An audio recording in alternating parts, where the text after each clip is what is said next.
할렐루야. 오늘도 참으로 좋은 날입니다.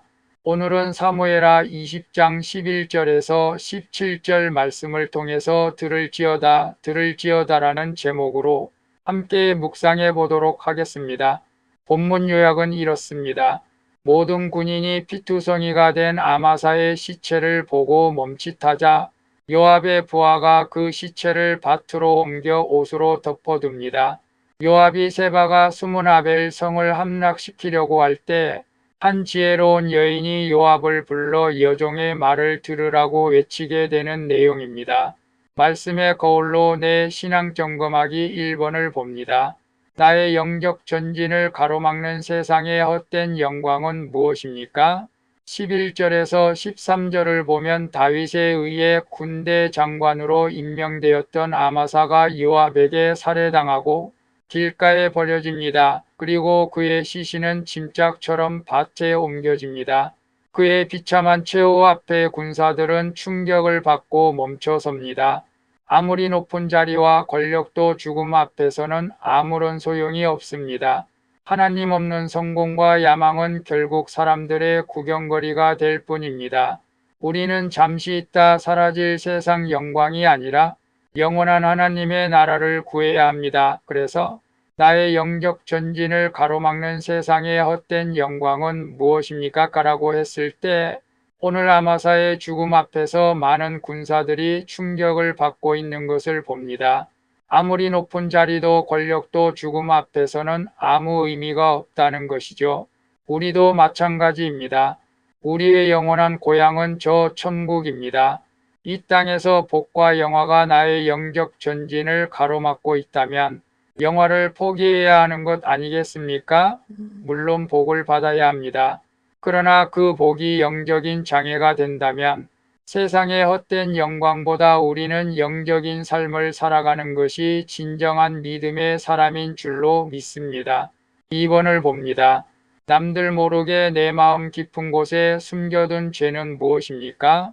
14절에서 15절에 보면 세바는 견고한 성읍 아벨로 숨어듭니다. 요압은 그를 잡고자 성벽을 무너뜨리려고 합니다. 반역자 하나를 숨겨진 대가로 평화롭던 성읍 전체가 파괴될 위기에 처하게 됩니다. 이처럼 우리 마음 깊은 곳에 숨겨진 죄는 언젠가 평안을 깨뜨리는 폭탄이 됩니다. 겉으로는 견고해 보여도 죄를 품고 있는 성은 절대 안전하지 않습니다. 하나님은 때로 우리의 삶의 울타리를 흔들어 숨은 죄를 드러내게 하십니다. 내가 거룩해지길 바라시기 때문입니다. 그래서 남들 모르게 내 마음 깊은 곳에 숨겨둔 죄는 무엇입니까? 라고 했을 때 오늘 세바는 견고한 성읍 아벨로 숨어듭니다. 아벨은 세바 한 사람 때문에 평화로운 사람 전체가 파괴될 위기에 처하게 되는 것을 봅니다. 세바 한 사람 죄 때문에 그 전체가 위험을 당하게 되는 것입니다. 여기서 세바는 내 마음속 깊이 숨겨진 죄라는 것입니다. 남들 모르게 내 마음 깊은 곳에 숨겨둔 죄가 무엇일까요? 음란, 부정, 욕심, 간음, 도박 등등 말씀의 거울 앞에서 자신을 비춰보시기를 바랍니다. 남들 모르게 내 마음 깊은 곳에 숨겨진 죄가 있다면 우리는 그 죄를 주님 앞에 드러내놓고 거룩해지기를 바라는 주님의 음성을 들을 수 있기를 바랍니다. 3번을 봅니다. 나는 갈등과 분쟁 속에서 감정대로 말합니까? 말씀에 따라 지혜롭게 말합니까? 오늘 내가 먼저 말씀을 듣고 화평케 해야 할 곳은 어디입니까? 16절에서 17절을 보면 성이 함락될 위기의 순간에 이름 없는 한 여인이 등장합니다. 그녀는 무력이 아닌 대화로 요압 장군을 멈춰 세웁니다. 살기등등한 요압에게 들을지어다라고 외치며 하나님의 지혜를 전하려고 합니다. 칼로 흥한 자는 칼로 망하지만 지혜로 화평을 이루는 자는 생명을 살립니다. 하나님은 연약해 보이는 한 사람의 믿음과 지혜를 사용해 공동체를 구원하십니다. 위기 상황에 필요한 것은 혈기가 아닌 하나님의 음성을 듣는 귀인 줄로 믿습니다. 그래서 나는 갈등과 분쟁 속에서 감정대로 말합니까? 말씀에 따라 지혜롭게 말합니까?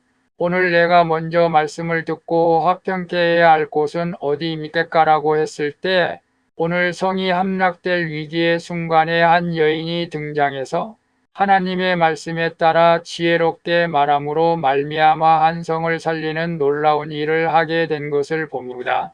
우리는 갈등과 분쟁 속에서 감정대로 말하는 것이 아니라 하나님의 말씀 따라 지혜롭게 이 여인처럼 말해야 할 줄로 믿습니다. 그래서 공동체를 살리고 많은 사람을 살리는 그런 일에 쓰임 받기를 축복합니다. 그래서 내가 먼저 말씀을 듣고 화평해야 할 곳이 있다면 내가 먼저 하나님의 말씀을 듣고 모든 사람들과 화평케 하는 은혜가 넘쳐나기를 축복합니다. 기도하겠습니다. 주님, 허무하게 끝날 세상 권력을 탐하지 않고 오직 영원한 주님의 나라를 구하게 해 주옵소서. 그리고 저의 열기와 욕심으로 공동체를 위기에 빠뜨리지 않도록 말씀 앞에서 저 자신을 돌아보게 해 주시옵소서. 주님이여, 위기의 순간에 지혜로운 중재자가 되어 생명을 살리는 자가 되게 해 주시옵소서. 나의 생명을 살려주신 예수 그리스도의 이름으로 기도합니다. 아멘. 오늘도 수고하셨습니다. 사랑합니다. 축복합니다. 샬롬.